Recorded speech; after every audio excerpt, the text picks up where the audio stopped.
What is it really like to build a successful career in AV as a woman in a field where men still dominate most rooms and control most of the mics too? And what happens on stage, from managing billion-dollar productions to launching her own company?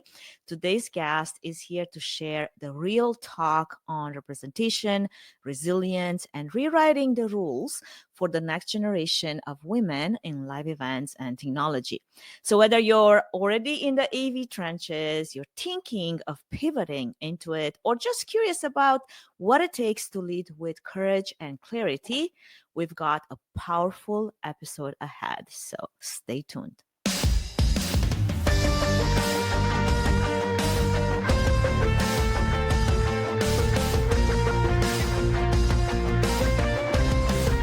Welcome to the Events Demystified Podcast, where we demystify the world of in-person, virtual, and hybrid events, AV production, and AI technology by sharing practical tips, tricks, and strategies to help your event succeed.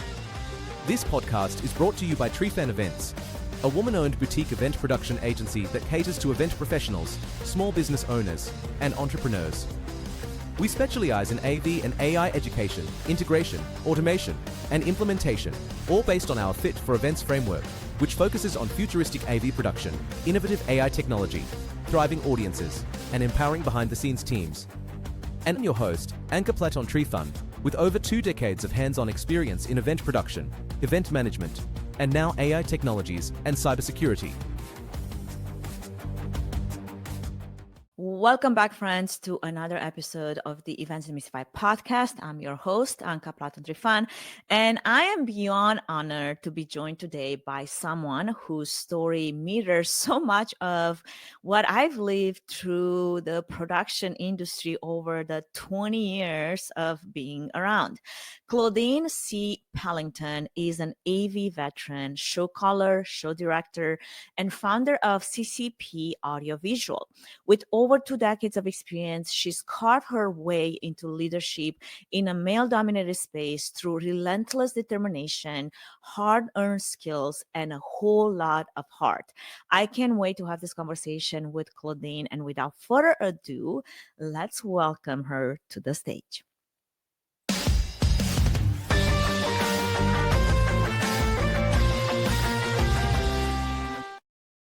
Claudine, what a pleasure to have you. Thank you for having me, Anca. Well, welcome to the show. And I usually like to start with a bit of an icebreaker to kind of ease my guests in. And if you would indulge me, here's what that is. What's one myth about working in AV or live production that you wish more people, especially women, knew that it wasn't true?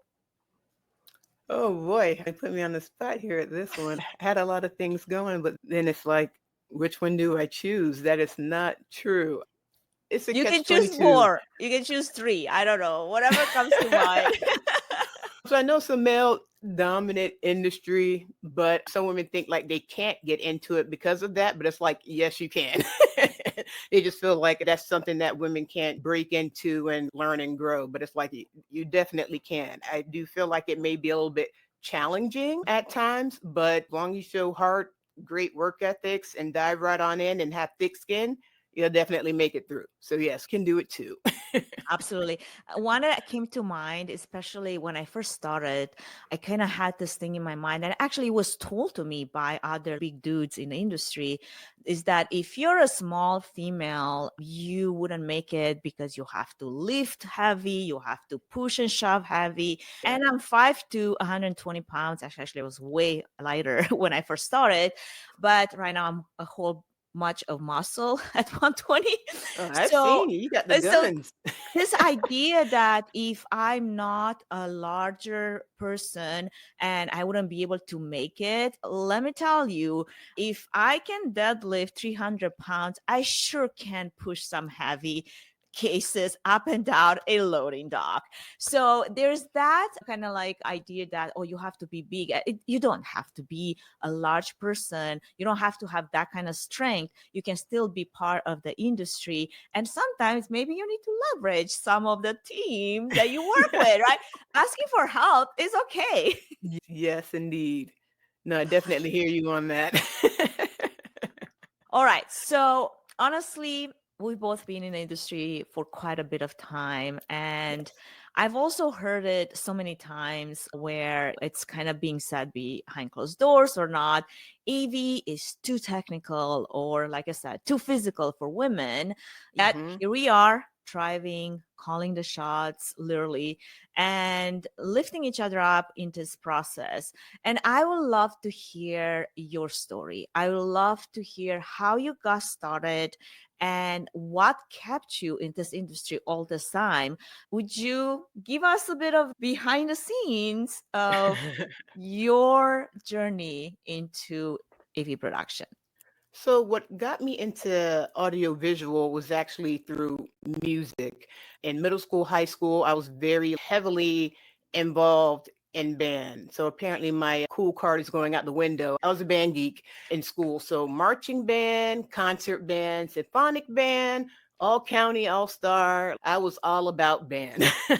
But I definitely have a deep passion for music. But I also would listen to music and then wondered how they get the vocals to sound like this, how they get this effect to sound like that. So I was definitely intrigued about the behind the scenes and the technical aspects of it. So once I graduated high school, I went to college, I went to Full Sail University, and I got my degree in recording arts. Actually, I take it a step back. Before I went to Full Sail, I got into a program called Recording Connections, where you took classes in a local recording studio in your city. So there was a recording studio called Zenden Recording in Pinellas County in Pinellas Park. And that's where I got like my first introduction of being in a real studio and getting behind the scenes, getting behind the console. And that studio alone, definitely I learned a lot because there were more of like live band, like the first recording I was a part of. People always laugh when I tell them this, but it's like it was bluegrass and Americana. They're always like thrown off when I tell them that. Like music is music. If it sounds good, it sounds good.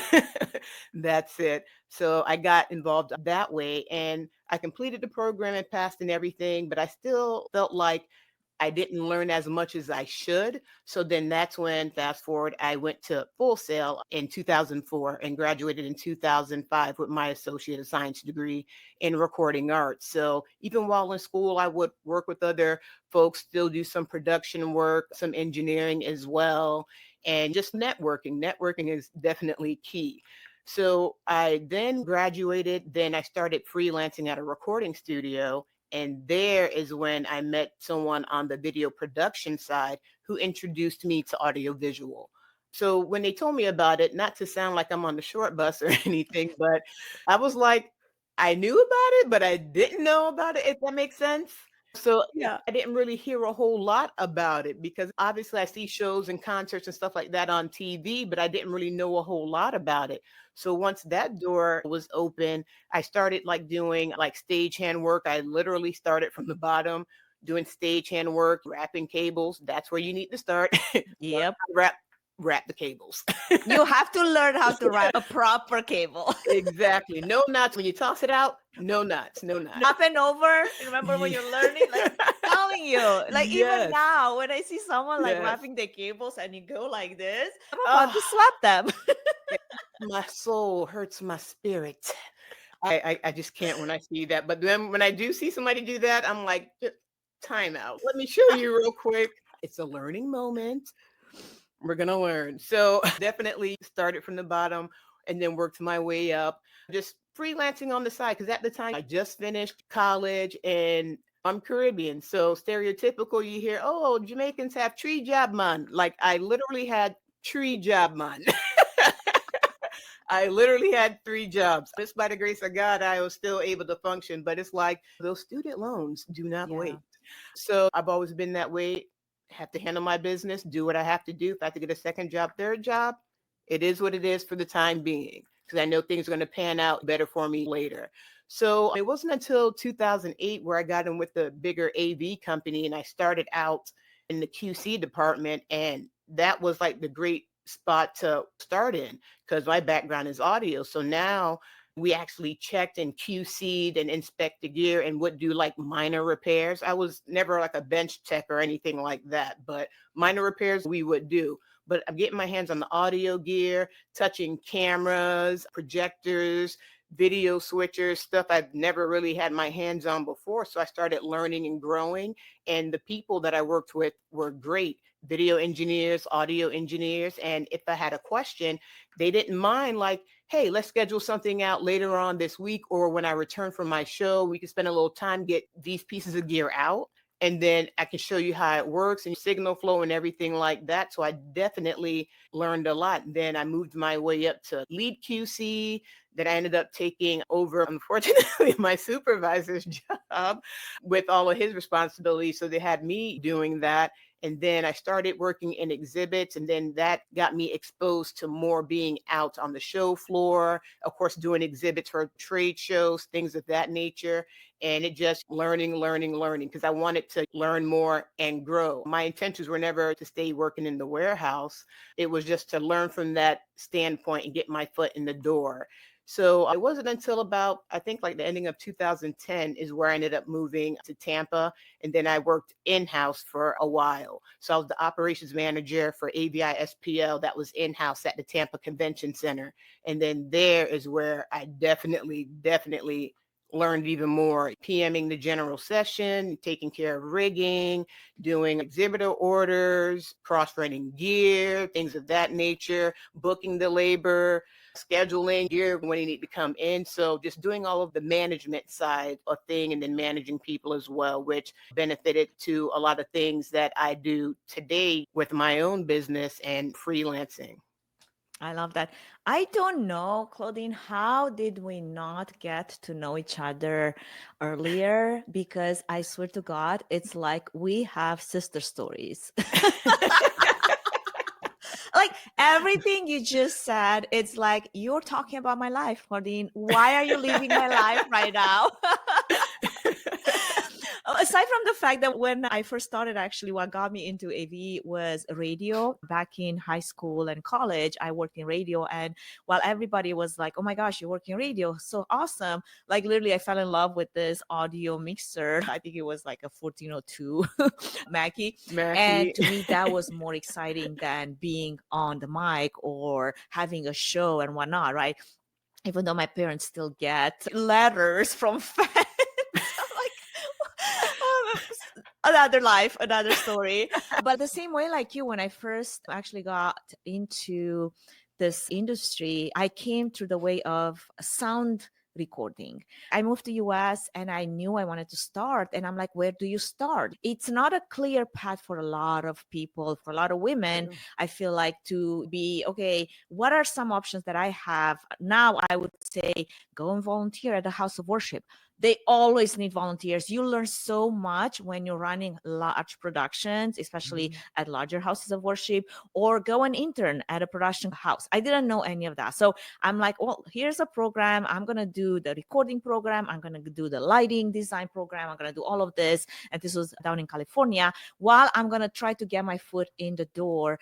And the way I got my foot in the door really was with my computer science degree. I'm like, I'm going to come and fix your computers. Just let me learn everything there is to learn about AV production. And sure enough, I ran into a kind person that let me come in and be like, okay, fix our computers, and then learn my way up, like from coiling cables to actually QCing inventory and gear that was coming in and out in a warehouse down in Southern California, and then being in charge of the warehouse, and then nothing left that warehouse or came in without coming through me, and making sure that everything was ready to go into the next show. Because I mean, you go from show to show to show, you're constantly turning gear around, but it has to be QC. You can't just like be, oh yeah, this broken thing, this broken projector is missing a lamp, but we're just going to send it to the next show. You're kind of shooting yourself in the foot when you do that. And the opportunity that I had, and it's like you highlighted that as well, is to learn gear from the inside out without the pressure of being on a show floor and trying to figure out to troubleshoot something that you haven't worked with. I got to touch every single microphone, every mixing board, every projector, every switcher, every lighting, everything and anything that was going through that warehouse. And I found those 2 years, I feel like I was in that position of the AV warehouse manager down in California with this production company that I was working with, were some of the most helpful and from a growth perspective, from a knowledge perspective, most helpful years of my life. And then from there, when I got actually into the real position of teching and sound engineering, having been my background, and by then I was already volunteering full time anywhere and everywhere where I could get a mixing gig. I was so fascinating with the science of sound, of how you can take this like randomness, chaotic level and turn it into something beautiful. And some of the, I was just thinking the Yes. other day that like some of the mixing jobs and mixing opportunities that I got, some of my most favorite ones were orchestras. To be able to Yes. actually do orchestra and do a bass band and to do a full like rock and roll band and all together to come into this beautiful symphony of sound that makes sense.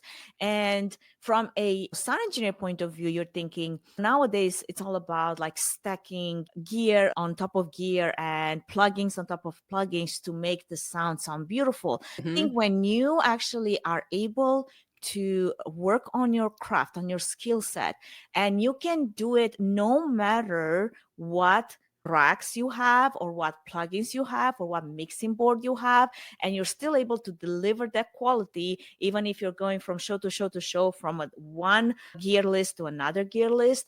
That's what I think where the craft, the skill that you build like really Yes. is like shining through, right? And to me, that Yes. was the thing that lit my soul on fire. And of course, over the years, I got to go into different positions. I ended up working in-house as well, being a PM, and we called ourselves technical event planner, which is kind of cool. To this day, I'm still kind of like that title because you're not necessarily you're the project manager, but you're the support to the event planner from a technical point of view. Okay. And I love that part. Like I never really wanted to just deal with the BOs and the food and beverage and the cloths and linens and flowers. What was super exciting, and even to this day, like what's exciting to me is to know what gear goes to one show and how we can turn this empty room into this wonderful experience for our audience by the means of AV and lighting and stage design, all of that. So I'm so kind of like, you gave me chills when I'm thinking of your journey. It's almost like a reflection of my own journey. And here we are on the podcast talking about it.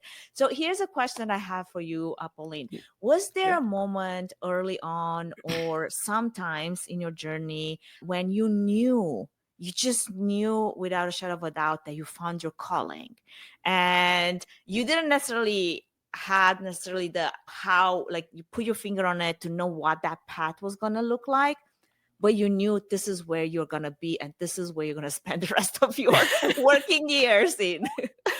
Well, for me, even as a child, like I knew I was going to be in a field where it's going to be busy. I'm going to be like traveling. I just always felt that way.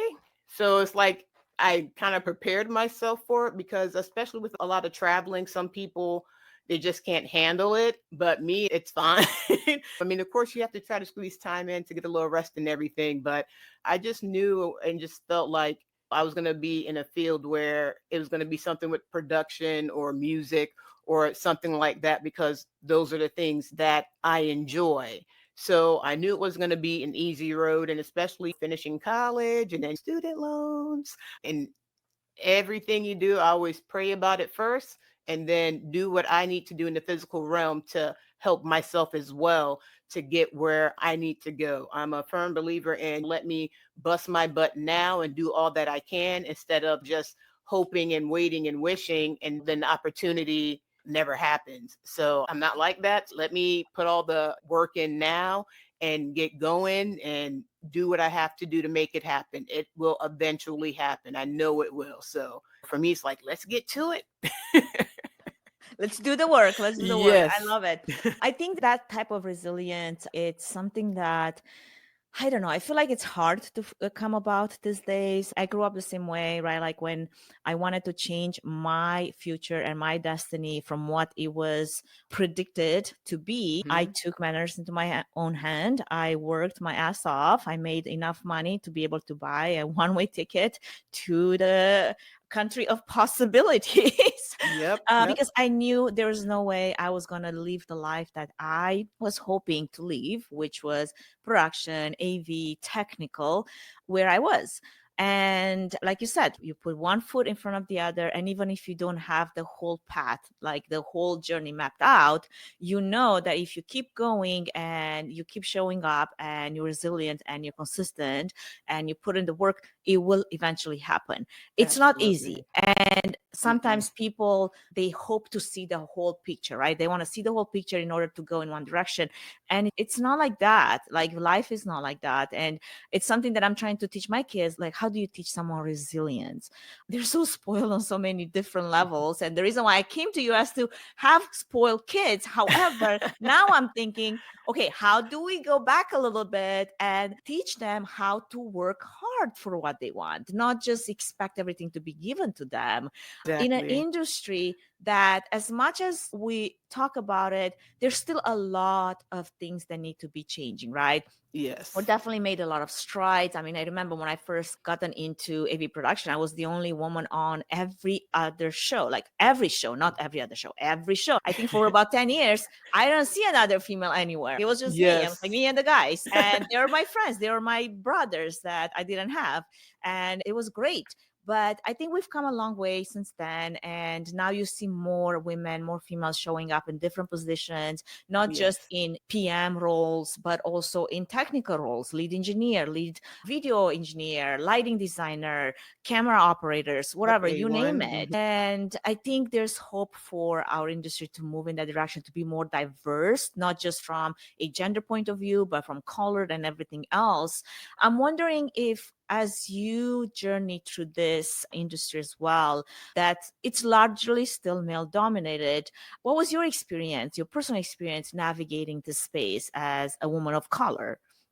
There's been times it was a bit challenging, especially if you go on show site and say there's like a big event going on, then there's like 100 of us techs at the time. And I'm like maybe one of 3 females on site, and then maybe one of maybe 8 of an individual of color on show site. So you really just didn't see a lot of us out there, but especially with the guys, and not to say like all the guys are the same, but I've come across some instances where they thought like, oh, how did she get on this gig? She must have known somebody and got the hookup. And it's like, no, I got booked. Or even if I was a stagehand or worked like an audio op, I got the job because I got the job and interviews, resume, they check my references, things like that. It's because I've worked hard.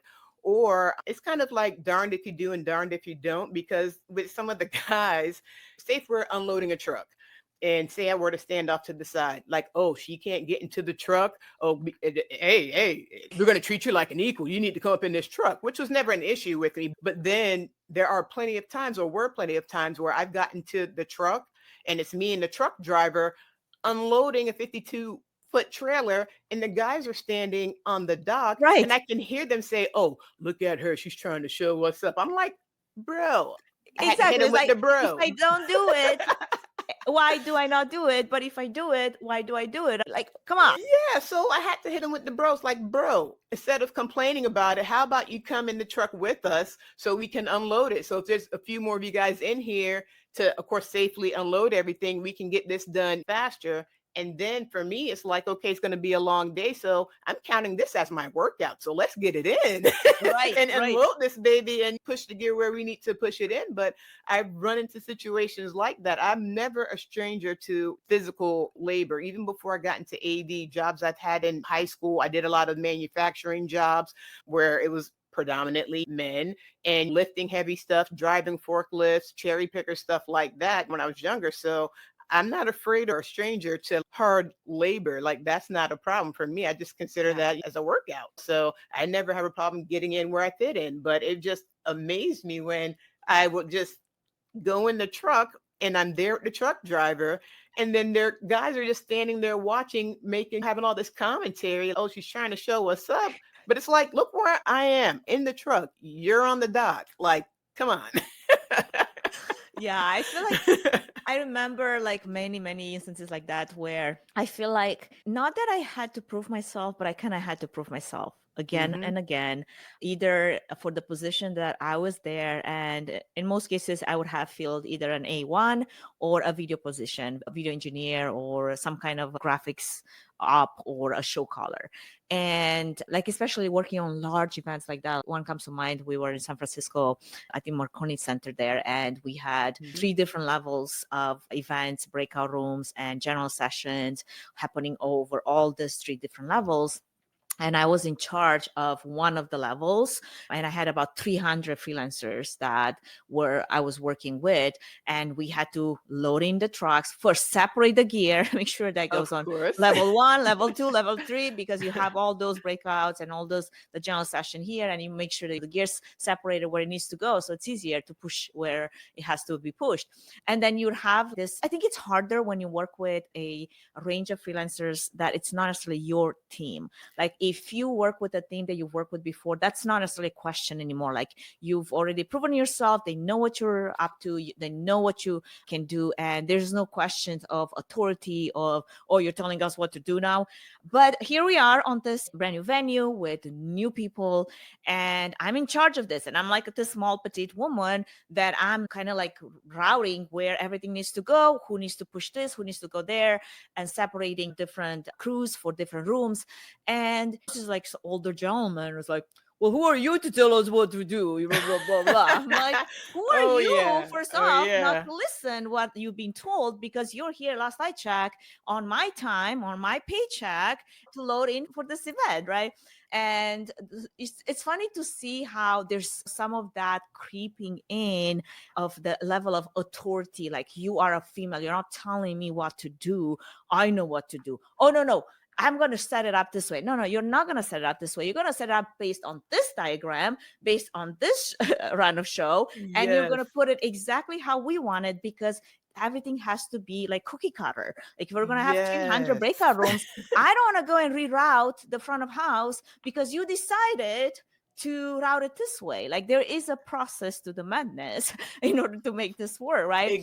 So Exactly. I remember like with this particular gentleman, like I was about to show him the door. Like if you are not here to work as a team member of this crew and you're just going to be the obstacle in the way that puts us behind, you're free to walk away right now. Like I don't have time to be kid around and play and take sides. No drama. Yes. I'm here to do work. Exactly. And sometimes you have to be really decisive and straight up. I don't have time for BS. I don't have time. Yes, I actually have a wonderful time once we are set up, and I love to kid around. I love to actually have a good relationship with my crew. But when we're there to do work, we're there to do work. And Business it can be first. intimidating for some women. Like it can be intimidating. I've actually had women on that crew, and it was only like maybe 6 of us on a large crew, right? And coming to me, and it's like, thank you for giving us a voice. Like I would never dare to open my mouth in front of all these guys because that's not their nature. That's not their personality. Maybe, I don't know. My mouth has gotten me into trouble before, I will say it. That's me. My honesty sometimes get me in trouble, but at least I didn't tell you a lie.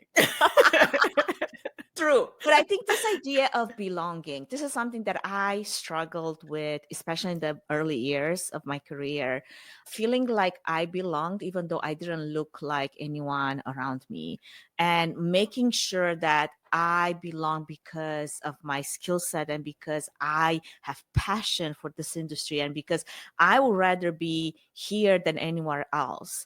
And that can be hard because you're not always welcomed in. You kind of have to like pull your own chair sometimes at some of those tables to sit and have a conversation and say, hey, I'm adding a lot of skill set and value to this crew just the same.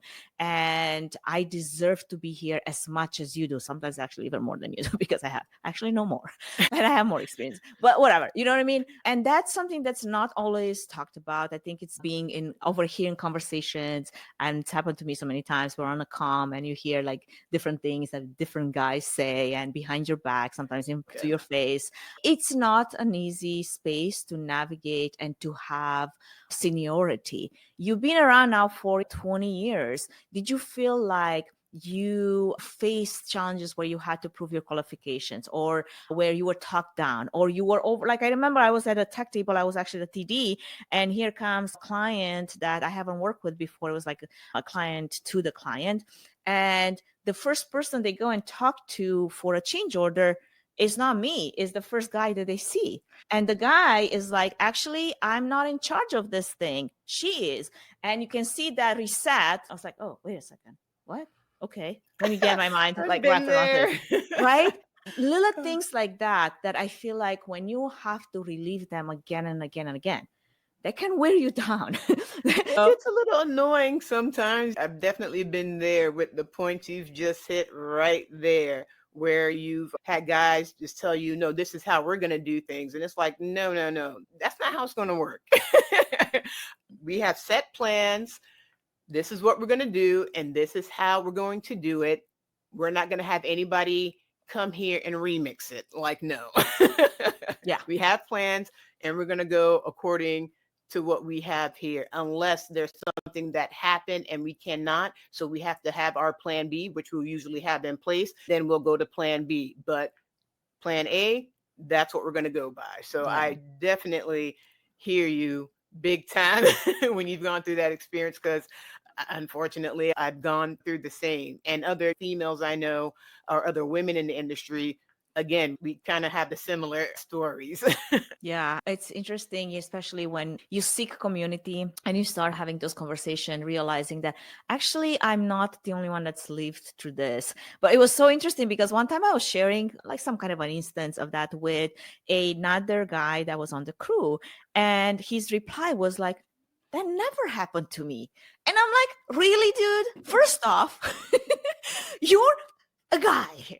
How do you think that would have happened to you? Obviously, it would have Yes. not. But just hear me out. Like, have a little bit of empathy to understand that just because your journey is straight up and you've never had those challenges, that's not necessarily the narrative or the story that a lot of us face. Oh, I've never Exactly. been talked down to, or I've never been passed on a show, or I've never done this or that. I'm like, really? Like, are we going to have this conversation right now? I know exactly what you mean. And the other thing is too, I find it's a little bit annoying, but also funny in the same aspect, where you have like a male PM or show caller, and they're sitting there screaming, like literally screaming at people, like, okay, bring it down. It's not even that serious. But if I say something or I ask someone to do something and they didn't do it, so You're then I tell sassy. them, and Yeah. then I get a little bass in my voice. Yeah. And then and then I'm yelling. I'm like, just because I sound stern and Yes. I have the levels in my voice, the notes go down an octave, that's the yelling. But a guy fully screaming and yelling, Yeah. no one Yeah. bats an eye. I Yeah. sound stern, and oh, she's screaming and yelling. I'm like, that was not screaming and yelling. That was I know, me. like, you don't want to hear me scream and yell right Yeah. now. Yes. Or you have too much attitude. I'm like, Yeah, like, really? why is that? Because I'm getting straight to the point and giving direction. I have attitude. Like, that's not attitude. We have work to do.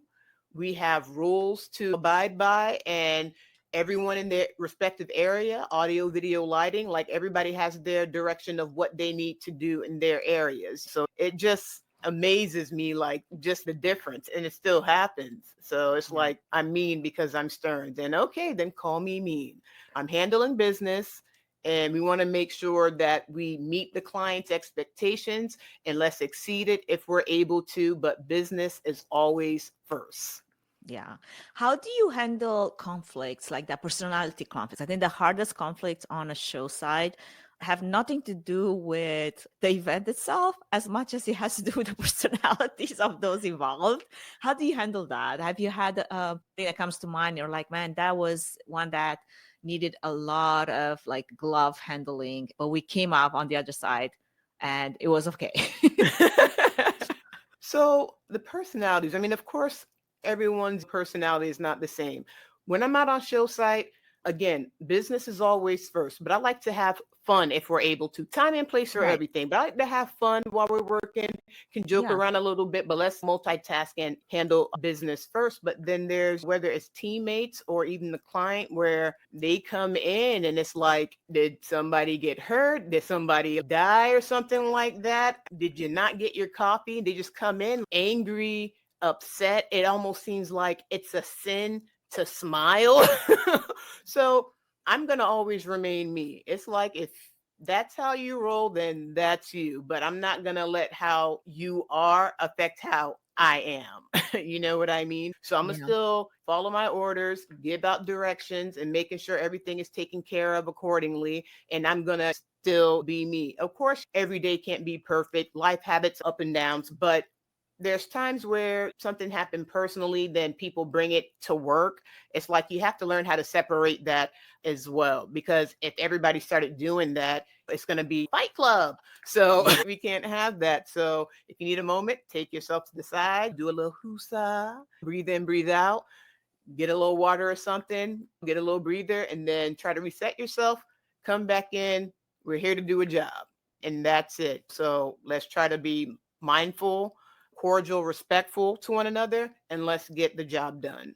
Absolutely. It's still funny to me how sometimes talking about like bringing your personal into work, I've been actually very taken back and surprised that guys can bring so much personal into work. And you're like, okay, this is not the place nor the time to be talking at length about this situation you had at home that Mhm. obviously we don't need to know about.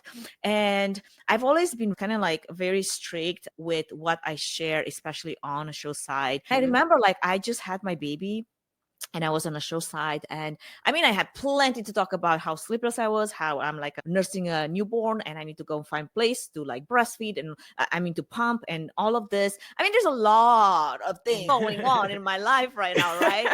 I could talk about it for days, but you Mhm. never hear me talk about those things. And then here are all these guys on the crew, like talking about their past girlfriends and the current girlfriends and their pets and their mothers and their grandparents. And I'm like, you kidding me, right? It's like, okay, there should be a boundary of where we share something that may be Yeah. relevant to this right now. Maybe I had a rough night and I didn't get enough sleep. So I'm sorry if I'm not coming as straight up bright as I normally am.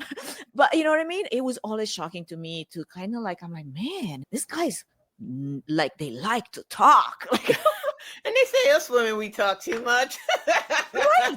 I'm like, you just put out more words during this like few hours than I have put out in a whole week. Like, seriously. Oh my gosh. So, Pauline, what are some real tangible ways that we can make the AV industry more inclusive and welcoming for women? Something that, as you're thinking of your audience, even event planners and event managers can support this side that we work on behind the scenes, because many times I feel like there's a disconnect. They don't always know like how they can help, how they can be proactive. Even a client coming in and knowing who's in charge, so they talk to that person like, Pauline is in charge of this show, and you talk to her if you have any changes to the run of show, and you from the get-go get that respect. Versus let me talk to all the guys that are there that have no clue, because some of them are Mhm. actually literally just started on the job before you get to the actual person that's in charge.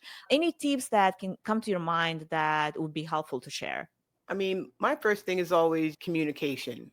Communication is definitely key. Not to sound cheesy, but it's a relationship. If you want the relationship to work, you have to converse. You have to communicate with what's needed. If you foresee a problem, okay, what can we do to start pulling together some possible solutions, but throwing out ideas and then being able to hear one another. That's one of the things, because I do believe that communication is definitely key in anything we do, and I feel in any field. Absolutely. Another thing that I was going to throw in here, and probably you can agree with me, because for me, this was very, very important. So I just want to put it out there. I Mhm. am not against men in the AV industry. Actually, some of my best mentors, they're all men allies that I had in my life. Mentorship has changed everything for me. I did not have one female mentor in my life, just did not. There wasn't any to find around while I was raising myself into this industry. However, I had some wonderful male mentors throughout my career. And one of them, which was the business owner that I worked for down in Southern California, and we're talking about 18 plus years ago, he's still one of my best friends. Like, he's a gentleman, is like almost 70 now, and we still talk like we're really, really close. And that is the model. That's kind of like the father figure that I had in this industry that helped me to become who I was. And I think mentorship, there's a lot of opportunity out there. Having one person that believes in you and believes in your potential, I think it can make the difference between night and day. It can make the difference between you sticking with it and staying in the industry versus just throwing your hands in the air and be like, I'm done. I've had enough, like up to here. I don't want to be around. And I'm sure you've been in situations before where you've either mentored or have been mentored. And I personally believe that the future for our industry is female, and there's more opportunities for women and for people of color to be part of this, as long as we make it safe and sustainable for all of us to thrive here. Have you had any mentor in your life that you felt like you want to give it a shout out because they deserve it? Yes, in for who you are and who you've become. And even though they might have not necessarily been like in your life per se, like every step of the way, but you remember that guidance that you first got and you're grateful for it. Oh, definitely. So it's actually my best friend, Tamara Solomson. She's been in the entertainment industry for a very long time. She did more of the entertainment side of things, and then she did corporate for quite a bit. And now she does filming and photography and everything like that. But it was definitely her that kind of helped me like guide to where I wanted to go as far as on the freelance side. I met her while I was full-time. This was back in, 2012. We actually met on show site because even though I was full-time at the time, I still freelanced on the side as long as it didn't interfere with my full-time schedule. And then we just hit it off. When we first met, everybody thought we knew each other for years. And it's like, no, we just met today. That's awesome. It's like there's times in your life where you meet good people and you just click right away. That's my sister from another mister. Like, that's my bestie. Yeah. But it was like around 2014, 2015 is when I was pondering back and forth of staying full-time or freelancing, because I was very hesitant, like anybody who would consider to go full-fledged freelancing. You're thinking of, okay, am I going to stay busy enough? And then you think about the slow seasons and you have bills to pay and things like that, like any other adult. So that definitely ran through my mind, and she definitely encouraged it a lot. She was like, you'll be so much happier because you can, of course, make more money right off bat, but then you don't have to work as much as you work. Because when I was full-time, it's like I lived in that building, like from 60 hours, 80 hours. Gosh. Yes, it's like, just give me a cot in one of the ballrooms. I was literally sleeping on pipe and drape, like the draping. I was sleeping under stages, behind stages, under the tack table. That's how like crazy our schedule was. Like we were constantly running 18 hours days and with a little bit of sleep in between. Like, what do you do? Like, you make it happen. Yes. And then even when I would have like a day off and there's something going on or the tech is there, oh no, they will call the director, but then the director would call me. And then it's like, oh, okay, I guess I'm going back into work on my day off. So she definitely was like, you can definitely do this. And again, I had to pray about it first and then, okay, put that work in. So when I left full-time in 2015, it was actually a birthday gift to myself. My birthday's April 29th. My last day was April 30th. Well, happy belated birthday at the time of this recording. Thank you. I appreciate that. So I left, and then I was living in Tampa at the time. So I was driving to Orlando quite a bit. So it was like an hour, 10 minutes every day. So I stayed busy in Orlando. And then a couple of months later, I found a condo here in Orlando, moved. So I wasn't doing that long drive every day and every evening. Like, whew. That was a lot of driving. Yeah, I remember taking that drive several times, like when I was working the same way. Like for some reason, I was in Tampa at the convention center working an event, but then the house we rented, Airbnb, was all the way like in Orlando. Who does that? I hope it was like a mansion. No, it was not. It was just like we didn't look at the map. We were like, oh, this is a great price. Let's all do this. And I'm like, really? After you work a like 12, 16-hour shift and now you have to be in it wasn't actually, traffic wasn't bad. It was just the drive. Like you got to drive. So yeah, I know what you mean. Yeah, so that long drive. But at that time, I was literally doing everything. I was doing audio gigs, video gigs, stagehand gigs, camera gigs. Like I would take 2 calls in a day. If I was able to get 3 calls in a day and it fit in the schedule, like I did that, save up extra money. So I was good for when it was like going slow. But the main thing that my best friend told me, she was like, okay, you definitely want to make sure you get into an area where you really want to be, because if you're doing this, doing that, different areas all the time, no one knows where to place you, and you do management. And at that time, on the freelancing aspect, a lot of people didn't really know me as far as working in management, in Orlando at least. So it took a little bit to, of course, get your name out there, things like that. But she helped guide me in that aspect of just getting the management, like getting the show calling.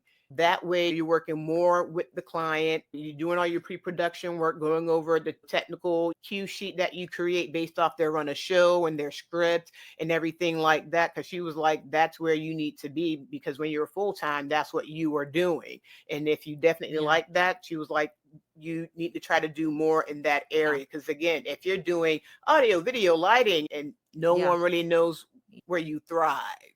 Yeah. So Tamara Solomson. No, that's great advice. Yeah. I think I came to that realization after, again, like I love sound engineering, don't get me wrong, but you're right. Like just going from this to this, just because I can do everything in this position doesn't mean that I should, nor does it mean that I have to put myself in every single one of those roles. Even though sometimes like I'm on a show, either the TD or show calling, and I'm like, I am about to lose it because either the sound engineer or the video tech, they're just like, oh my gosh, like who taught you anything in this industry? I've been there. All right. And it's funny because sometimes you have to premise with like, before I give you any tips, just so you know, I actually had 20 years of mixing behind the board. So I'm just going to come here. Oh my gosh, I had a situation not too long ago. They were going to laugh at this. So I was the TD on a show, actually producing the show. So I was carrying the entire production for that. And I had all my techs in different positions. And we had one of a sponsor session where they flew in a different technical director for just one particular speaker. And apparently that speaker is like for some kind of a big pharma company. They always fly together with their admin and their TD. I mean, it was a crew of people just to do one 30-minute session, right? And I'm like, well, I see where the money is going. So this guy comes in and we do the tech checks, we do the sound checks, we do the slides, all of that. And in the middle of like probably 10 minutes in, we had some RF interference from a different ballroom, but it was very quick. And also we had the backup. So A2 was already there with the mic if we needed to change it. We didn't need to. But this guy, like out of nowhere, and I'm not going to mention who he is with because probably is going to get me into trouble, more trouble than I already am. Anyway, he goes behind the audio rack and starts unplugging things in the middle of the show. My one is about leave it, and I am looking, I'm like, what is he doing? I'm like, what are you doing? It's like, you can't touch a man's gear. Like, you don't. Yeah. Violation. Absolutely. It's like, seriously, like, do not put your hands anywhere. Oh my this gosh. space. So the production company that I was working with brought in all the gear. The owner comes into it and sees what this guy is doing and literally grabs him because I'm like, at this point, I'm like, I don't want this to turn into a drama. Like, just take care of it, take him behind the scenes, tell him how this is so inappropriate because I'm running the show. Like, I can remove myself from this. And So they go behind the stage and I can hear them shouting at each other. And I'm like, now I have to go remove myself from this position to go and tell them, you guys got to take it into the parking lot. They're like, simmer down. Go and do it, but We're do in not show. do it on my watch, on my show, in the middle of the event, because this Yeah. is so not okay. Anyway, it was like one of those things where I'm scattered for good. Like, I don't want that experience again. Wow, unplugging stuff on somebody else's like Exactly. console and rack. That's like audio 101, AV 101. You don't touch somebody else's switcher that's or saint. console. No. Oh do my not. gosh.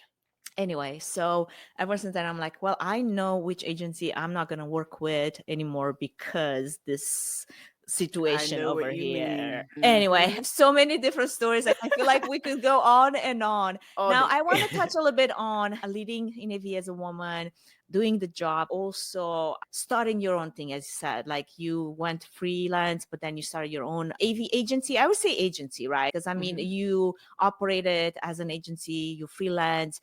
What have you learned about advocating for yourself, especially when you're like, you're bidding for a job and you're bidding for a show? And yes, word of mouth is super great for our industry, right? You have a reputation and that precedes you. But I'm just curious, like, were there times when, given this show and you're going against another show caller that happens to be of male, have you been in a situation where you had to advocate for your skill set to actually really put yourself out there because you are more than skilled and qualified to do this job? I've definitely been in that situation a few times. I do believe in advocating for yourself, because if you don't do it for yourself, who will? Don't get me wrong. There are times where people will give you opportunities or advocate for you, but it doesn't happen all the time. And you can't depend on that. You have to create your own opportunities and open your own doors and not wait for somebody else to do it. If you do, you're going to be waiting a long time. So you have to create it for yourself. And there's been times where there's been shows and they're looking for like a show caller and been through like the whole interview process, things like that. For me, it always boils down to, it's just complete honesty and being yourself. And of course, having the knowledge you have.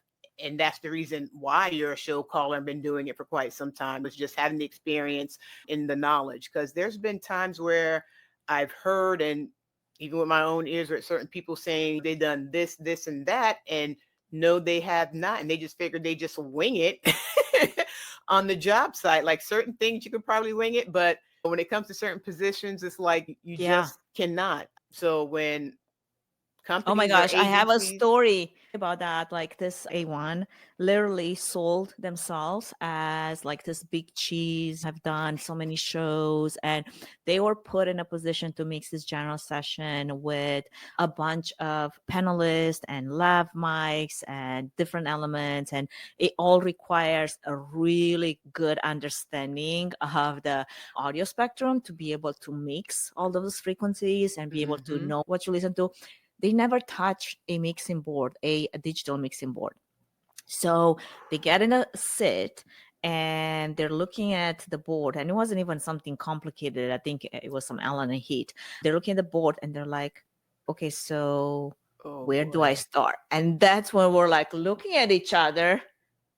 Wait a second. This is our A1. We're screwed. I've been there before, and it's such a tough spot to be in, because it's like, as a PM or as a show caller, you have a lot on your plate already to make sure audio have all the stingers, the VOGs that they need. Same thing with the video playback and graphics up. They have the right videos, right PowerPoint, making sure it's in order. And then the V1, making sure they have the right backgrounds, backplates, logos, and going over the presets that need to be programmed. There's a lot. And then again, you have the client. And then, as we all know, some need some hand holding. And then on top of that, have an A1 who's not really an A1. I've definitely been there, but the good thing is I will never say, oh, I'm the best audio engineer in the world, because I don't do any tech work anymore, and I haven't really for years. So now I might be a little bit rusty, but I know signal flow, and I've actually had to pivot in that situation where I'm calling the show and running the audio console at the same time because I Yeah. didn't have the A1 says, yeah, I'm an Yeah. A1. And it's like, you're not. You're like an A3. Yeah, maybe an A4, but you don't know what paddles are for your Yes. wireless kit. And I ask you, where's your paddles? You're Yeah. looking at me like a deer. You never like Yeah, EQ'd this room. You've never actually run the frequencies or yeah, RF ring spectrum. out the You've never done any room of this. or And nothing.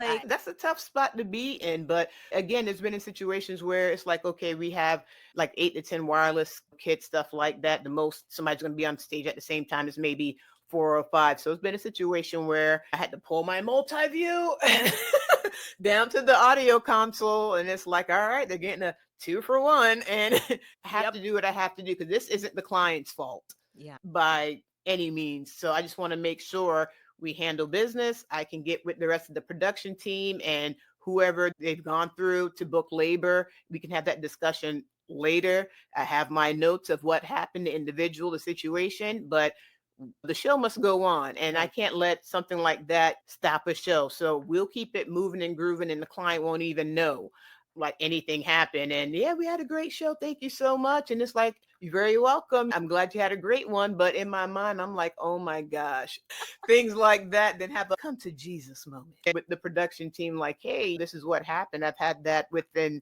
uh B1 who said they were a B1 and they weren't a B1. Yeah. So yeah. Surprising to me how in most of those situations, to be honest, it was always like a guy in that position, like kind of boasting of all the things that they've done or they Mhm. can do, and then to be proven wrong. I don't think a woman would ever put herself out there like that unless she's like at least 80% sure that she knows what Mhm. the heck she's doing. And Exactly. I've honestly run into this again and again. If anything, we would question ourselves, am I really good enough to do this? Or I would have worked with other women techs that would be like, yeah, so I've done a little bit of audio, a little bit of this, but actually by that I mean a lot. It's just they downplay it and they would not have the confidence to say, oh, I don't know if I should do this. I'm like, you are more than qualified to do this. You're more than like you've Yeah. mixed bands before and you've done this and this and this. And now you're telling me you can do 4 labs on the stage. I Mhm. don't believe you. Like get in there and get it done. But sometimes like I feel like we need a little bit of a push and shoving to Mhm. be confident enough into your skill set. Don't question, Exactly. don't second guess yourself, especially if you've done the work, if you've put in the time. Because there's way too many people out there that get the job and they're very questionable as far as skill set goes. Oh yeah. And oh my gosh, too many times I unfortunately had to experience that. But I do agree sometimes people, like you said, kind of downplay their skill set. And it's not like to say compare yourself, but then they see someone, oh, they've been doing this for like 10, 15 years, but then they're not somebody who's like an engineer, you know what I mean? So it's like if you had the experience, like you said, you've been mixing bands and working as a monitor engineer, why wouldn't you be able to handle Correct, um, AV. corporate AV where like you said, you have 4 or 5 logs, like you'll be fine. Just making sure you ring out the room during Yeah. setup, things like that. But you can definitely do the job. So I've also seen people do that as well. And again, it's also about being honest because even when I was doing more tech work back in the day, I had people call me like, oh, I have a V1 spot. And it's like, okay, I'm not a video engineer. I would never say that. I'm like a video op, yes, because I worked on these switchers, but when it comes to the E2, the S3, Ascenders, Spider Yeah. Rack, any matrix, switcher, Yeah. I'm like, for me, I've never laid a hand on them. I know what they are, I know what they can do, but I've never operated them. And I'm not going to sit here and lie to you, but I can refer you to a great V1 who's experiencing all those switchers and then some, and I'll be more than Yeah. happy to pass along their number. But it's all about being honest. And Yeah. I was always honest in that way. If somebody would reach out for like a video engineer position or position that I normally didn't work as a tech at that time, because pretty much everybody's going to remember the last show you did, especially if they didn't know you up until that point, because it's like how you conduct yourself, how you treat people, and your work ethic. That's your Yeah. resume right there in person. That's your resume. So if you're telling people I know how to do this, this, and that, and you don't, people are not going to want to book you or work with you or Yeah. refer you. It's the There's no trust. point. Yeah, it's the Yeah. trust. I always say just keep it honest. Yeah. I don't know something. I know somebody who does. Let me give you their number, give you their contact, and then you guys can go from there. I remember actually walking into a show like that where I was supposed to be calling the show, and we were supposed to have our audio engineer, video engineer, lighting designer. It was a smaller show, but it was quite complicated from like a video point of view because we were streaming to multiple sites. So there's like recording involved, there's the live event, and then there's also the streaming. And this was kind of like during the COVID days. So I walked in having everything laid out and ready to go. And then for some reason, the actual proper video engineer couldn't make it. I don't know, it was like a car accident or something, like something happened. They were not there and we're here and we're like, well, we got to make it happen. So I'm like, yeah, well, I haven't worked with this rack. Oh, and on top of everything, they sent this video rack that was supposed to be all wired up, ready, tested in the shop for what we're going to do, only to be sent half the rack and no wiring. Oh, no. So I'm like trying to figure out what they did, what they didn't, what does still need to be done. We needed to put a lot of the video switchers and everything that we had on IPs. So everything had to be, because it had to be interconnected. I've never done that before. Like I was looking at this, I'm like, okay, breathe. We'll be fine. Okay, let's start with the top. Okay, let's get like literally I'm rewiring the whole thing as I go, because I'm like, none of this makes any sense. And if I can visualize it in my mind what the signal flow is, I'll never know what we switch over here, because we have way too many inputs, way too many outputs, way too many things that are going on in all these places and matrices and auxes and everything. And I'm like, okay, I'll just rewire this whole shit down and we're gonna go from there, right? So I'm literally like, I have this one picture that every time I see that picture, I'm like, yeah, that was my day. That was like 6 hours of like rewiring this madness of like network cables literally around my neck, and I'm just going from this to this to this, and then trying to make sense of the madness. And then once this is all done and over and finally I got it, the video engineer calls and it's like, okay, I'm able to help. What do you need help with? I'm like, thanks, dude. A little late now, a little late. I'm already done, but thanks. Yeah, we're good. But in that moment, honestly, in that one moment, that first moment when we're looking at the situation and we're like, we still have to be done in about whatever 6-7 hours time that we had. What do? We don't have another option. We'll have to figure it out. Yeah. Who else knows video? Nobody. Okay, it's on me. Let's figure out. Anca, get your ass together and you're going to go step by step. You've done this before in audio. You know how signal flow works. Yeah, you have not done this type of like video engineering work before, but you're going to figure out, because guess what? You figured things out before, so you're going to do it again. So that's when you build yourself up yourself. Yeah. You talk to yourself. I literally had a moment where I had to go in the bathroom, look at myself in the mirror and give myself a pep talk.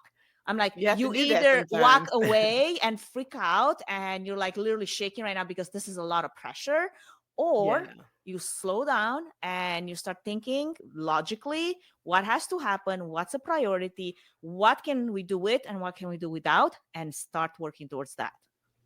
Exactly. That's what you have to do sometimes. And it's unfortunate when you get put in a situation like that. You know what I mean? Because then that's a different scenario where compared to like the others where they're lying about stuff, you know what I mean? But you kind of get tossed into that situation because unfortunately V1 had a situation and wasn't able to get there in time. But again, it's just loving that drive. Like, okay, we're going to have to figure this out because we still have to have a show. You know what I mean? So there's still a schedule we still need to go by. So like you said, just step away, take a breather, just and then go back say to a prayer. Yes. And go to the battle.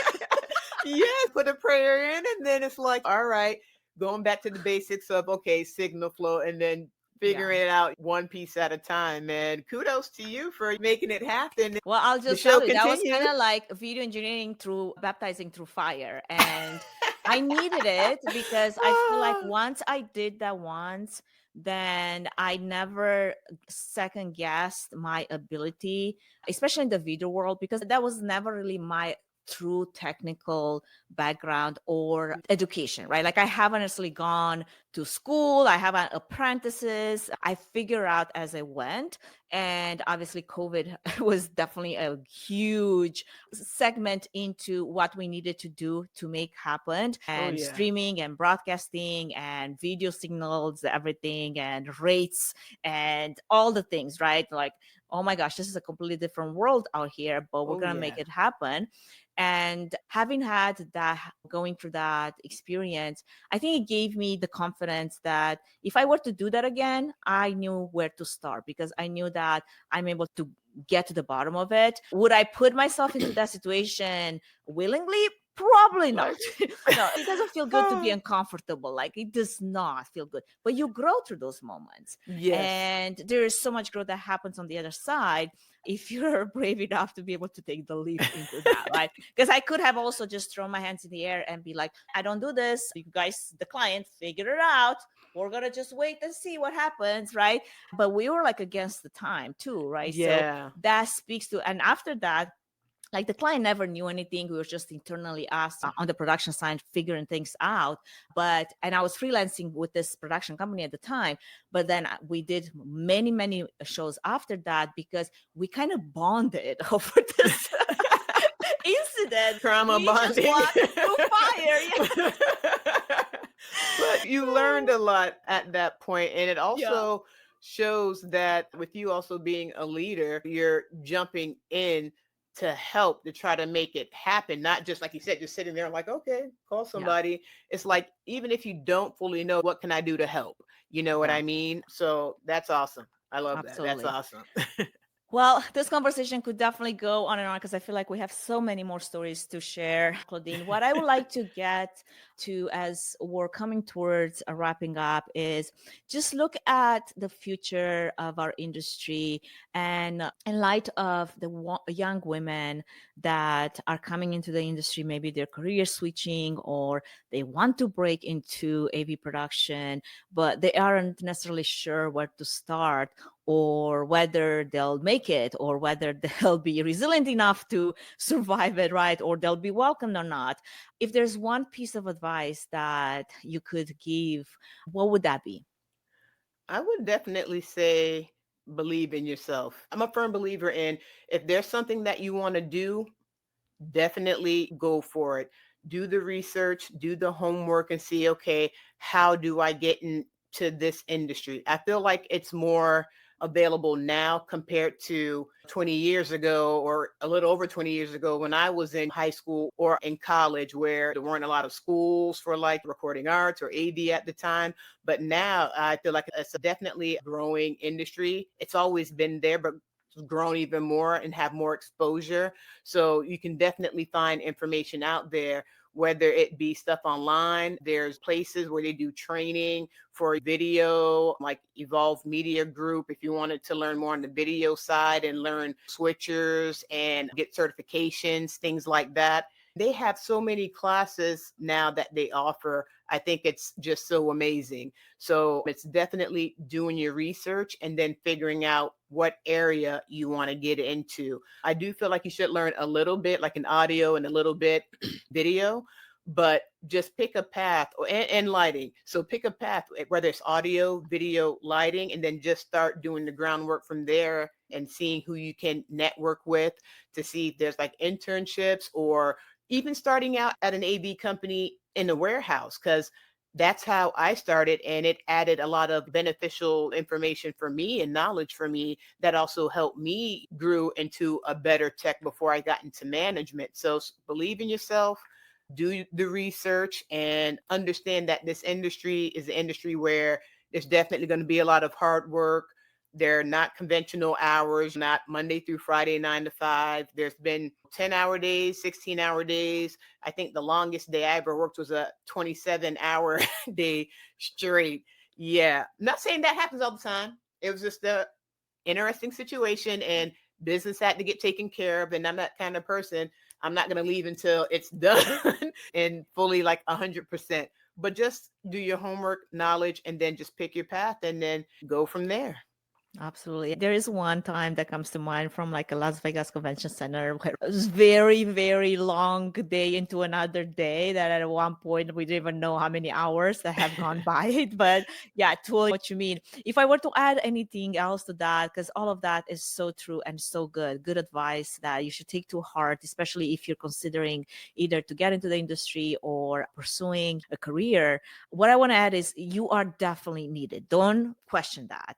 And also, you don't have to know everything on day one. Yes. If anything, ask lots of questions. There's actually a lot of good people that are more than happy to share what they know. And the more they've been in the industry, I feel like they're even the better teachers they are and better mentors. So don't be afraid to ask questions. Get your hands on the gear. Like Agreed. Claudine, as you just said, you got to get your hands on the gear to understand, at least at the basic level, what it does, how it works together, how we connect, what is the signal flow, and then find your people and then keep going, Yeah. because I think the community that exists is strong and you are needed. You are definitely someone that can add a lot of value.